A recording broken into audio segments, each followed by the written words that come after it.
오랜만에 나간 동창회에서 웃고 떠들며 밥값까지 기분 좋게 내고 집에 돌아왔습니다. 그런데 현관문을 열고 신발을 벗는 순간 갑자기 원인 모를 찝찝함이 발끝부터 올라옵니다. 외투도 벗지 못한 채 소파에 털썩 주저앉아 가만히 천장을 보다가 나도 모르게 속으로 이런 탄식이 새어나옵니다.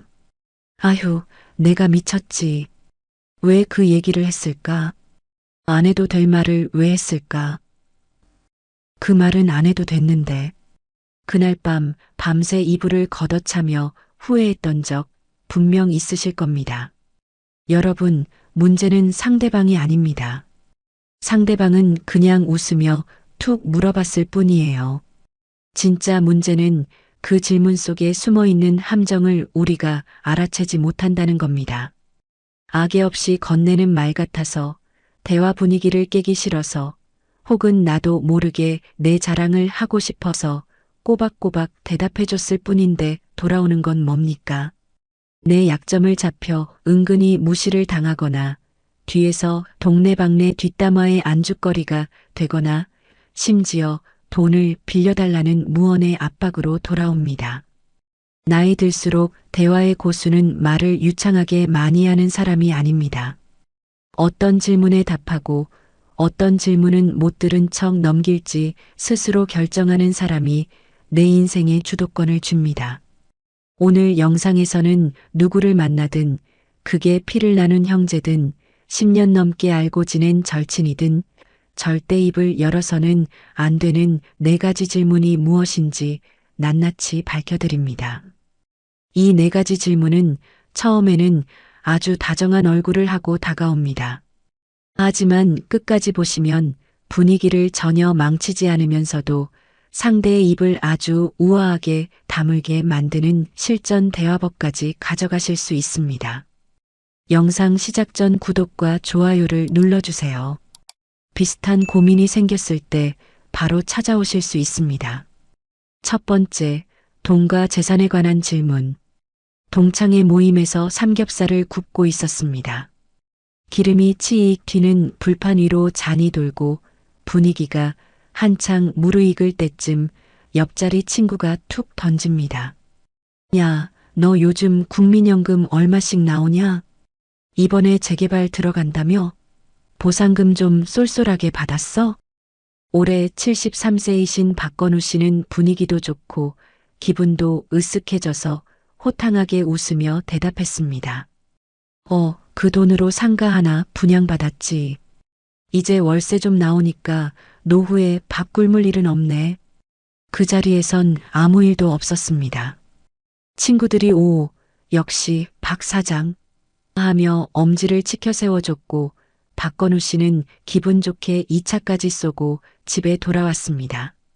문제는 다음 모임부터 시작됐습니다.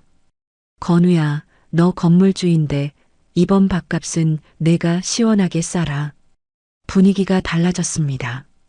누가 먼저랄 것도 없이 계산서가 슬금슬금 박건우 씨 앞으로 밀려왔고 매번 지갑을 열어야 하는 사람은 졸지에 박건우 씨 혼자가 되었습니다. 며칠 뒤엔 30년 지기 친구가 찾아와 바짓가랑이를 붙잡고 눈물을 흘립니다. 건우야, 나 진짜 부도나게 생겼어. 이번 한 번만 1,000만 원만 융통해 주라. 피 같은 노후 자금을 떼일까봐 밤잠 설치다 거절했더니 돌아서는 친구 입에서 나온 말이 이겁니다. 돈 무덤에 싸들고 갈 것도 아니면서 지독하게 쪼잔한 놈. 박건우 씨는 그날 밤 이불을 뒤집어 쓰고 가만히 누워 있었습니다. 천장을 보는데 자꾸 삼겹살 굽던 그 자리가 떠올랐습니다. 그때 그 한마디만 안 했으면 이런 일은 없었을 텐데. 호의로 대답했을 뿐인데 호구가 됐고 거절했더니 나쁜 놈이 됐습니다. 서운한 게 아닙니다.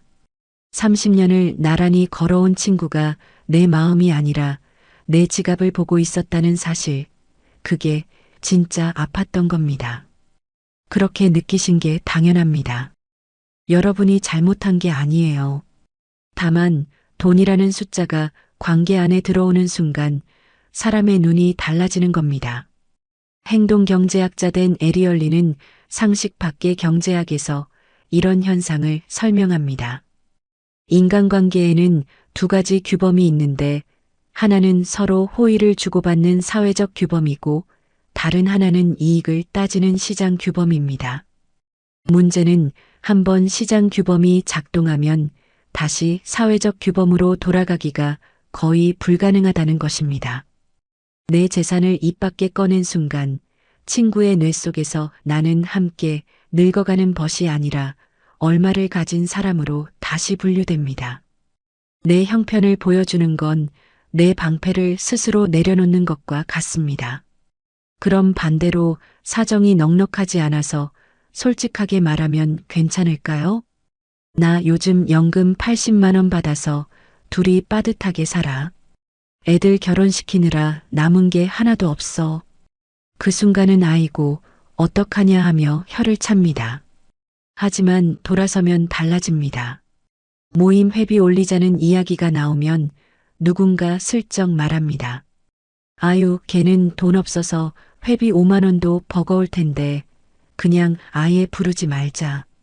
배려하는 척하면서 은근히 사람을 깔보고 소외시켜버리는 겁니다. 나이 들어 돈 없다는 이유로 동정의 대상이 되는 것, 그것만큼 조용히 자존심을 무너뜨리는 일도 없습니다. 넉넉하다고 답하면 호구가 되고 빠듯하다고 답하면 불쌍한 사람이 됩니다. 어느 쪽을 답해도 내가 손해입니다.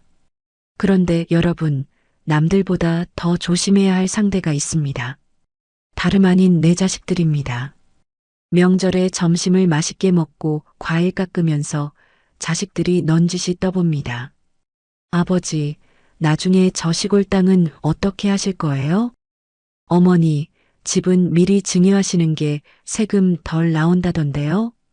이때 절대로 정확한 재산 규모나 유산 계획을 털어놓지 마세요. 자식을 못 믿어서가 아닙니다. 돈이라는 것이 본래 사람의 마음을 간사하게 만들기 때문입니다. 내가 줄 재산이 있다는 것을 아는 순간 자식들의 마음 속에는 무의식적으로 기대감이라는 독버섯이 자라납니다. 형제들끼리 누가 부모님을 더 모셨으니 내가 더 받아야 한다며 보이지 않는 신경전을 벌이고 결국 우애 좋던 자식들이 돈 때문에 원수가 되는 꼴을 우리는 주변에서 너무나 흔하게 봅니다. 반대로 부모가 물려줄 돈이 없다는 것을 알게 되면 그때부터는 부모의 병원비나 요양원 비용을 서로 미루며 짐스러워하는 것이 현실입니다. 그렇다면 이런 곤란한 돈 질문을 받았을 때 우리는 어떻게 대답해야 할까요? 가장 현명한 방법은 웃으면서 모호하게 넘기고 주제를 돌리는 것입니다. 여러분, 나이 들어서 가장 우아한 화법은 바로 적당한 엄살입니다. 누군가 연금이나 재산을 물어보면 허허 웃으면서 이렇게 말씀하세요.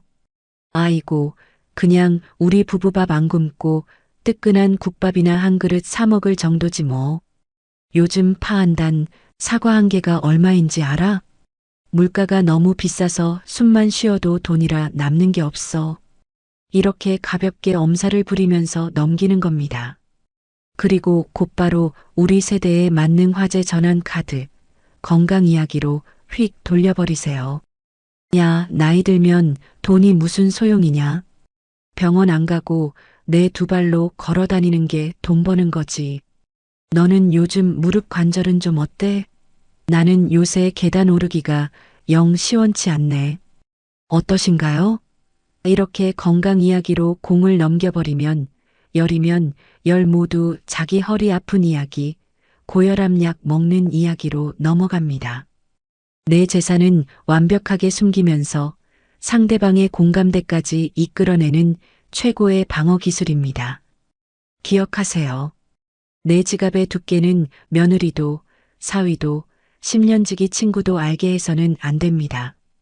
내 노후 자금과 재산 규모는 무덤에 들어가는 그날까지 나만 아는 비밀로 묻어두는 것. 그것이 나이 들어서 내 존엄성을 지키고 가족의 평화를 지키는 가장 완벽한 자물쇠입니다. 두 번째, 자식에 대한 질문. 올해 69세이신 이영희 씨는 오랜만에 나간 동창회에서 옆자리 친구가 자식들은 요즘 어떻게 지내? 하고 물었을 때 속으로 환해지는 걸 느꼈습니다. 사실 요즘 아들 이야기가 하고 싶어 입이 근질근질했거든요. 우리 아들이 이번에 대기업 부장으로 승진했잖아. 며느리는 대학병원 의사라 둘이서 서울에 아파트도 떡하니 샀어. 바빠 죽겠는데도 주말마다 우리 부부 모시고 좋은 식당 가느라 내가 피곤하다니까. 친구들이 아이고 좋겠네. 자식 농사 아주 대풍년이야. 하며 박수를 쳐줬습니다. 이영희 씨는 뿌듯했습니다. 평생 허리 한번 못 펴고 키운 자식인데 이 정도 자랑은 해도 되지 않겠냐 싶었습니다. 그런데 집에 돌아오는 버스 안에서 문득 이상한 생각이 들었습니다. 아까 내가 아들 자랑할 때 맞은편에 앉아있던 친구 얼굴이 자꾸 떠올랐습니다. 박수를 치면서도 입꼬리가 살짝 내려가 있던 그 표정. 눈웃음인데 눈은 웃지 않던 그 눈빛. 혹시 내가 너무 자랑을 했나? 며칠 뒤 동창 하나가 전화를 걸어왔습니다. 영희야, 내 아들 그 회사 인사팀에 있다고 했지? 우리 딸이 이번에 거기 원서 넣었는데 이력서라도 한번 봐달라고 해줄 수 없어? 일주일 뒤엔 또 다른 친구가 찾아옵니다. 며느리가 의사라며? 우리 영감 수술 받아야 하는데 입원실 좀 빨리 빼달라고 말 좀 전해줘. 이영희 씨는 전화기를 내려놓고 한참을 멍하니 앉아 있었습니다. 해줄 수도 없고 안 해주자니 째째하다며 욕을 먹을 게 뻔했습니다. 내가 뿌듯해서 꺼낸 아들, 며느리 자랑 한마디가 어느새 자식들의 발목을 잡는 족쇄가 되어 돌아온 겁니다. 억울하다는 말로는 부족합니다. 자랑하고 싶었던 건 엄마로서 너무나 당연한 마음이었으니까요. 평생 새벽 4시에 일어나 자식 뒷바라지하고 학원비 아끼려고 내 옷 한 벌 안 사고 키운 자식입니다. 그 아이가 잘 됐다는데 기쁜 마음을 왜 숨겨야 합니까? 그렇게 느끼신 거 당연합니다. 다만 내가 느끼는 뿌듯함과 남이 듣는 자랑 사이에는 생각보다 깊은 골짜기가 있는 겁니다. 사촌이 땅을 사면 배가 아픈 것이 인간의 본성입니다. 내 아들이 잘된 이야기를 듣는 친구의 머릿속에는 자기 자식의 얼굴이 먼저 떠오릅니다. 취직 못해서 밤마다 한숨 쉬는 아들, 이혼 소식 전해온 딸. 그 위에 내 자랑이 얹어지면 그건 축하가 아니라 칼날이 됩니다. 그렇다면 반대로 자식 일이 안 풀려서 속상한 마음에 솔직하게 하소연하는 건 괜찮을까요? 말도 마. 우리 둘째는 사업 말아먹고 빚더미에 앉았어. 내 노후 자금까지 빼서 막아주느라 등골이 휜다 휘어. 정말 속이 터져서 친한 친구에게 털어놓은 말입니다. 그런데 안타깝지만 세상에 비밀은 없습니다. 일주일이면 온 동네로 퍼져나갑니다. 이거 너한테만 하는 이야기인데 김 사장네 둘째가 글쎄 빚쟁이가 됐단다. 딸은 이혼녀 돼서 친정으로 기어들어오게 생겼고 쯧쯧. 처음에는 동정하던 사람들도 시간이 지나면 달라집니다. 부모가 오죽 못났으면 자식들이 다 저 모양일까? 하며 부모인 여러분의 얼굴에까지 먹칠을 합니다. 심리학에서는 이것을 부정성 편향이라고 설명합니다. 사람의 뇌는 좋은 소식보다 나쁜 소식에 훨씬 더 강하게 반응하고 더 오래 기억하고 더 자극적으로 전달하도록 만들어져 있습니다. 내 자식의 안 좋은 소식은 좋은 소식보다 10배는 빨리 퍼지고 100배는 오래 남습니다. 가장 억울한 건 여러분의 자식들입니다. 사회에서 어떻게든 다시 일어서 보려고 이를 악물고 있는 내 아이가 부모 입방정 때문에 졸지에 돈내방내 문제아로 소문이 나버리는 겁니다. 내 입으로 내 자식의 앞길에 침을 뱉는 것과 다를 바 없습니다. 자식의 인생은 내 입이 아니라 자식의 발로 증명되는 겁니다. 자랑하고 싶은 마음이 목구멍까지 차올라도 꼭 삼키시고 속상해서 미칠 것 같아도 입술을 꽉 깨무세요. 누군가 자식의 근황을 물어볼 때 가장 좋은 대답은 평범함으로 포장하는 겁니다. 자식들 다 똑같지 뭐. 그냥 자기들 밥벌이 하면서 큰 사고 안 치고 평범하게 살아. 빚 없이 지들끼리 안 싸우고 사는 것만 해도 감지덕지지 뭐. 오늘부터는 이렇게 무난하고 심심하게 답하세요. 내 자식이 100점을 맞아도 그냥 중간은 가나봐 하고 넘기고 30점을 맞아도 건강하게 잘 지내 하고 덮어두는 것. 남들이 시기할 건덕지도 주지 말고 남들이 헐뜯을 틈도 주지 않는 것. 그것이 이 나이에 부모가 자식을 지키는 가장 조용한 사랑법입니다. 세 번째, 과거의 영광 실패에 대한 질문. 모임에 나가면 꼭 이런 순간이 옵니다. 젊은 사람이 눈을 반짝이며 묻습니다. 선생님은 현역 시절에 어떤 일을 하셨어요? 혹은 오랜 지인이 반갑다며 팔을 잡고 말합니다. 야, 옛날 이야기 좀 해봐. 자네 왕년에 좀 잘 나갔잖아. 그 순간 가슴속에서 뭔가가 뜨겁게 올라옵니다. 드디어 내 이야기를 할 수 있는 자리가 왔구나. 올해 72세이신 김상철 씨도 그랬습니다. 새로 나가기 시작한 산악회 모임에서 누군가 현역 시절을 물었을 때 김상철 씨의 눈이 반짝 빛났습니다. 내가 말이야, 왕년에는 강남에서 직원 몇십 명 거느리고 사업하던 사장이었어. 그때는 외제차가 몇 대였고 높은 사람들도 나한테 고개 숙이고 다녔지. 잔을 기울이며 이야기는 점점 길어졌습니다. 그때 내가 땅만 안 팔았어도 지금쯤 회장님 소리 듣고 살았을 텐데. 김상철 씨는 신이 나서 이야기했지만 테이블 건너편은 조용해지고 있었습니다. 누군가는 핸드폰을 꺼내 들었고 누군가는 고개를 끄덕이면서도 눈은 시계를 향해 있었습니다. 모임이 끝나고 삼삼오오 흩어지는데 뒤에서 나직한 속삭임이 들렸습니다. 저 양반 만나면 맨날 옛날 자랑이야. 지금은 그냥 동네 할아버지면서. 김상철 씨 귀에는 들리지 않았습니다. 하지만 다음 모임부터 사람들이 슬슬 자리를 피하기 시작했습니다. 옆자리에 앉던 사람이 건너편으로 옮기고 잔을 부딪히던 손이 하나둘 줄어들었습니다. 김상철 씨는 혼자 잔을 기울이며 생각했습니다. 내가 뭘 잘못했나?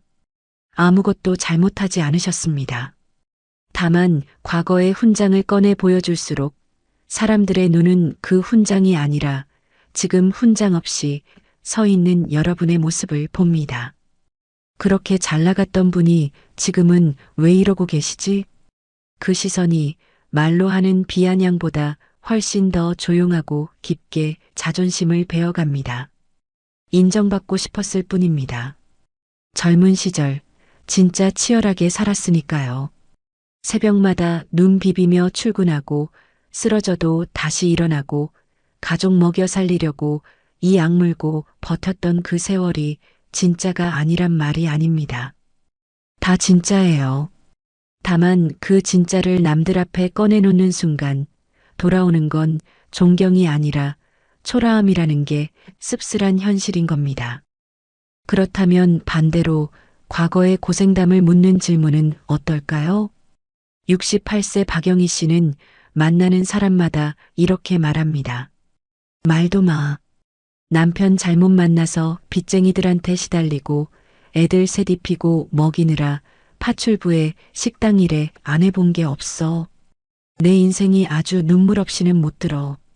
그 고생 정말 눈물겹습니다. 하지만 한 번은 아이고 고생 많으셨네요 하며 위로해줘도 만날 때마다 같은 상처를 들추는 사람 곁에는 아무도 오래 남지 못합니다. 우울한 에너지는 전염병과 같아서 사람들은 본능적으로 그 에너지를 뿜어내는 사람을 피하게 돼 있습니다. 게다가 내 슬픈 과거는 누군가에게 약점이 됩니다. 저 양반 옛날에 빚쟁이한테 쫓겨다녔다더니 지금도 돈 씀씀이가 영짜구먼. 과거의 실패가 현재의 내 작은 실수까지 덮어씌우는 꼬리표가 되어버리는 겁니다. 과거를 꺼내드는 순간 현재의 나까지 과거가 됩니다. 든든한 나무는 지난 봄의 화려한 꽃잎 이야기를 하지 않습니다. 여름의 거센 태풍의 가지가 부러졌던 이야기도 하지 않습니다. 그저 지금 가지에 맺힌 단단한 열매에 집중할 뿐입니다. 나이 들어 가장 매력적인 사람은 과거를 훈장 삼지 않고 현재를 즐길 줄 아는 사람입니다.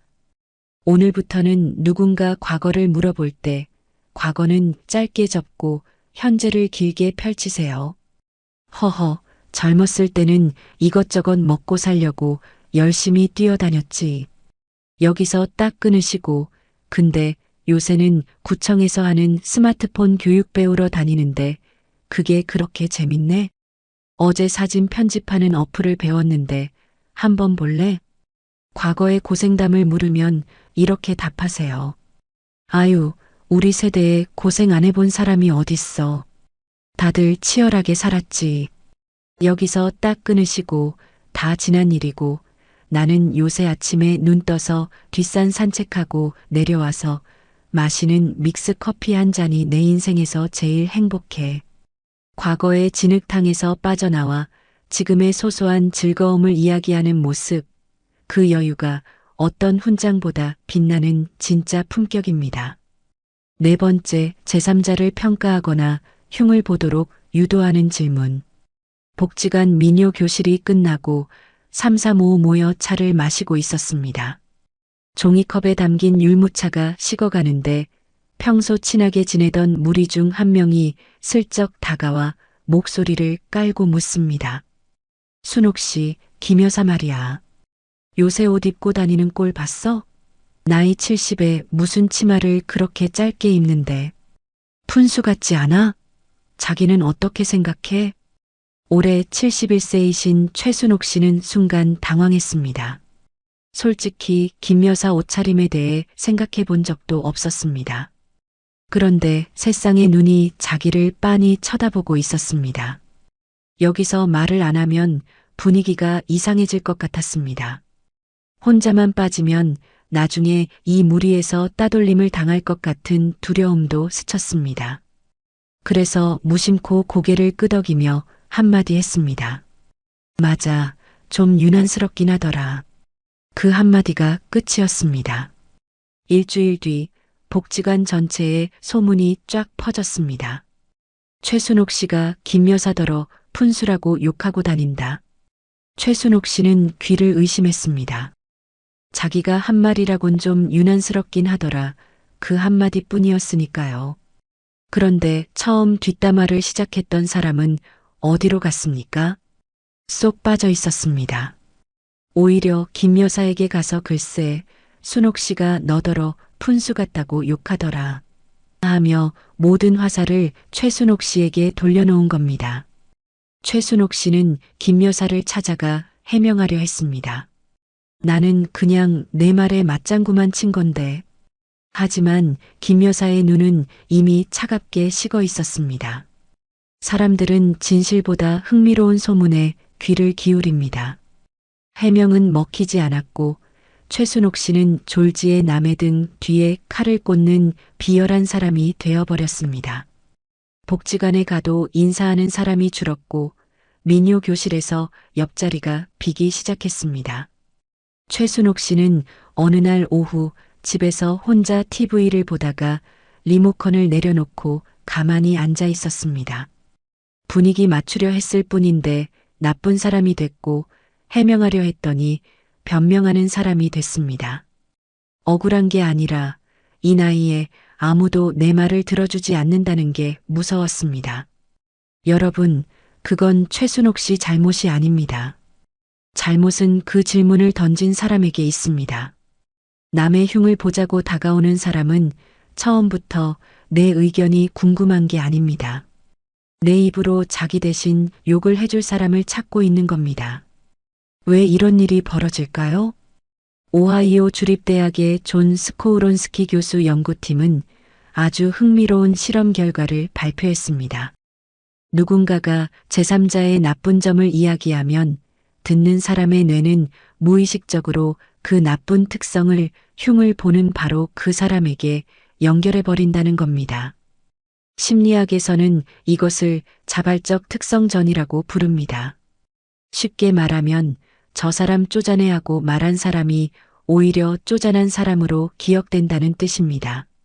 이건 논리적인 판단이 아니라 뇌가 자동으로 하는 연상작용이라 의식적으로 막을 수도 없습니다. 남의 흉에 고개를 끄덕이는 순간 그 흉이 내 얼굴에 붙습니다. 여러분에게 다가와 다른 사람의 욕을 늘어놓는 사람을 절대 가까이 하지 마세요. 그 사람은 지금 여러분 앞에서 남을 헐뜯고 있지만 내일은 다른 사람 앞에서 여러분의 뒷담화를 할 사람입니다. 타인을 깎아내림으로써 자기 우월감을 확인하고 편을 갈라 무리를 만들려는 사람입니다. 이런 사람에게 내 속마음을 보여주거나 동조하는 건 호랑이 아가리에 내 머리를 밀어 넣는 것과 같습니다. 나이가 들수록 인간관계는 더 좁아지고 한번 금이 간 관계는 젊을 때처럼 쉽게 회복되지 않습니다. 젊은 시절에는 이직이나 이사를 하면 새로운 사람을 만날 기회라도 있었지만 노년의 관계는 수십 년을 이어온 동네 이웃, 평생 지기들이 대부분입니다. 뒷담화 한번 잘못 엮였다가 노년에 고립되는 일 절대 만들어서는 안 됩니다. 오늘부터는 누군가 다가와 그 사람 좀 이상하지 않아? 하고 물으면 약간 둔한 사람인 척 눈을 동그랗게 뜨고 이렇게 답하세요. 그래. 나는 통신경을 안 써서 몰랐네. 잘 모르겠어. 그래도 내 생각은 어때? 하고 끈질기게 물고 늘어져도 절대 의견을 내지 마세요. 아유, 남의 속사정을 내가 어떻게 알아? 다 각자 사정이 있겠지 뭐. 그리고 자연스럽게 화제를 돌려버리세요. 그나저나 오늘 저녁에 연속극 그거 마지막 회하는 날 아니야? 어떻게 끝날 것 같아? 모른다고 딱 잡아떼는 것. 남의 편도 남의 적도 되지 않는 것. 그것이 이 나이에 나를 가장 안전하게 지키는 자리입니다. 여러분, 여기까지 들으시면 이런 생각이 드실 수 있습니다. 그러면 나는 평생 입을 닫고만 살아야 하나? 아무 말도 못하면 그게 무슨 모임이고 무슨 인간관계냐? 아닙니다. 피하는 것과 넘기는 것은 다릅니다. 입을 닫는 게 답이 아니라 어떻게 넘기느냐가 진짜 기술입니다.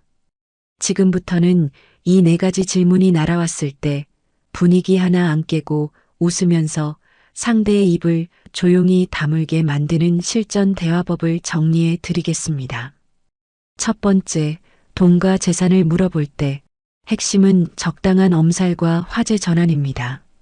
누군가 연금이나 재산을 꼬치꼬치 물어보면 당황하지 말고 허허 웃으며 엄살을 부리세요. 아이고, 그냥 우리 부부밥 안 굶고 뜨끈한 국밥이나 한 그릇 사 먹을 정도지 뭐. 요즘 파 한 단이 얼마인지 알아? 숨만 쉬어도 돈이 남는 게 없어. 여기서 바로 우리 세대에 맞는 화제 전환 카드를 꺼내세요. 나이 들면 돈이 다 무슨 소용이냐? 내 2발로 걸어 다니는 게 돈 버는 거지. 너 요즘 무릎은 좀 어때? 건강 이야기로 공을 넘겨버리면 열이면 열 다들 자기 허리 아픈 이야기, 혈압약 먹는 이야기로 넘어갑니다. 내 바닥은 숨기면서 상대방의 공감까지 이끌어내는 가장 자연스러운 방어입니다. 두 번째, 자식 근황을 물어볼 때 핵심은 평범함으로 포장하기입니다. 자식이 잘 되든 못 되든 대답은 하나로 통일하세요. 자식들 다 똑같지 뭐. 그냥 자기들 밥벌이 하면서 큰 사고 안 치고 사는 거지. 빚 없이 지들끼리 안 싸우고 사는 것만 해도 감지덕지야. 혹시 아들이 승진했다며? 하고 이미 알고 물어보는 사람이 있다면 이렇게 받아치세요. 에이, 승진이 뭐 대단한 거라고. 그만큼 야근도 늘었을 텐데 건강이나 걱정되지. 자랑을 걱정으로 바꿔버리면 상대방은 더 이상 파고들 건덕지가 없습니다. 세 번째, 과거를 물어볼 때 핵심은 과거는 짧게 접고 현재를 길게 펼치기입니다. 왕년의 직업을 물으면 한 문장으로 끝내세요. 젊었을 때는 이것저것 먹고 살려고 열심히 뛰어다녔지. 여기서 딱 끊고 바로 지금 이야기로 넘기세요. 근데 요새는 구청에서 하는 스마트폰 교육이 그렇게 재밌네. 어제 사진 편집하는 거 배웠는데 한번 볼래? 과거의 고생을 물으면 역시 한 문장으로 끝내세요. 우리 세대에 고생 안 해본 사람이 어딨어. 다들 치열하게 살았지. 그리고 바로 전환하세요. 다 지난 일이고 나는 요새 아침에 뒷산 산책하고 내려와서 마시는 믹스 커피 한 잔이 제일 행복해. 과거에 머무르지 않고 지금을 즐기는 사람의 여유, 그 모습이 어떤 무용담보다 듣는 사람의 마음을 끕니다. 네 번째, 뒷담화에 끌어들이려 할 때 핵심은 철저한 모르쇠와 화제 전환입니다. 누군가 그 사람 좀 이상하지 않아? 하고 물으면 둔한 사람인 척 연기하세요. 그래. 나는 통신경을 안 써서 몰랐네. 잘 모르겠어. 그래도 내 생각은? 하고 물고 늘어져도 절대 의견을 내지 마세요. 아유, 남의 속사정을 내가 어떻게 알아. 다 각자 사정이 있겠지 뭐. 내 코가 석자라 남 일에 신경 쓸 여유가 없다. 그리고 자연스럽게 화제를 꺾어버리세요. 그나저나 내일 비 온다던데 무릎은 좀 괜찮아? 파스라도 하나 붙여줄까? 모른다고 딱 잡아떼고 상대방 건강을 챙겨주는 말로 돌려버리면 뒷담화는 거기서 멈춥니다. 남의 편도 남의 적도 되지 않는 것, 그것이 이 나이에 가장 현명한 자리 잡기입니다. 여러분, 이 네 가지 대화법의 공통점이 보이시나요? 하나같이 싸우지 않습니다. 분위기를 깨지 않습니다. 상대방을 망신주지도 않습니다. 그저 웃으면서 넉살 좋게 능청스럽게 빠져나올 뿐입니다. 진짜 고수는 칼을 뽑지 않고도 상대를 멈추게 하는 사람입니다. 여러분, 우리는 살아오면서 이런 말을 참 많이 들었습니다. 남이 물어보면 대답하는 게 예의다. 친한 사이에 비밀이 뭐가 있냐? 그래서 불편한 질문을 받아도 분위기를 깨기 싫어서 깐깐한 사람으로 보일까봐 억지로 웃으며 내 속을 다 보여줬습니다. 그리고 집에 돌아와서 매번 후회했습니다. 이제는 그만하셔도 됩니다. 누군가 선을 넘는 질문을 던졌다고 해서 여러분이 그 자리에서 꼬박꼬박 대답하고 해명해야 할 의무는 이 세상 어디에도 없습니다. 내 재산이 얼마인지, 내 자식이 어떻게 사는지, 내 과거가 어땠는지 남들에게 보고하듯 펼쳐 보이지 않아도 됩니다. 내 인생의 문을 어디까지 열어줄지는 오직 나만이 결정할 수 있는 권리입니다. 상대방이 무례한 질문을 던질 권리가 있다면 여러분에게는 그 질문을 웃으며 넘길 더 크고 우아한 권리가 있습니다. 앞으로 누군가 오늘 이야기한 네 가지 질문을 슬쩍 던져올 때 당황하지 마세요. 속으로 이 사람이 또 선을 넘으려고 하는구나 하고 여유롭게 알아채시고 적당히 엄살도 부리고 넉살 좋게 딴청도 피우면서 조용히 넘기세요. 여러분의 남은 시간은 억지로 누군가의 비위를 맞추거나 피곤한 질문에 끌려다니기 위해 주어진 시간이 아닙니다. 나를 진심으로 아껴주는 사람들과 함께 따뜻한 국밥 한 그릇 마주 앉아 웃을 수 있으면 그걸로 충분합니다. 여러분은 이미 충분히 오래 참았고 충분히 많이 양보했고 충분히 착하게 살아오셨습니다. 이제는 내 마음의 문 앞에 조용히 서서 들여보낼 말과 내보낼 말을 내가 고르는 사람이 되셔도 됩니다. 여러분은 살아오면서 무례한 질문을 받았을 때 어떻게 넘기셨나요? 여러분만의 연륜이 담긴 대처법이 있다면 댓글로 남겨주세요. 서로의 지혜를 나누다 보면 우리 모두의 남은 인생이 조금 더 단단해질 겁니다. 오늘 영상이 마음에 드셨다면 구독과 좋아요 부탁드립니다. 여러분의 우아한 인생 후반전을 늘 응원하는 성장하는 시니어였습니다. 끝까지 들어주셔서 감사합니다.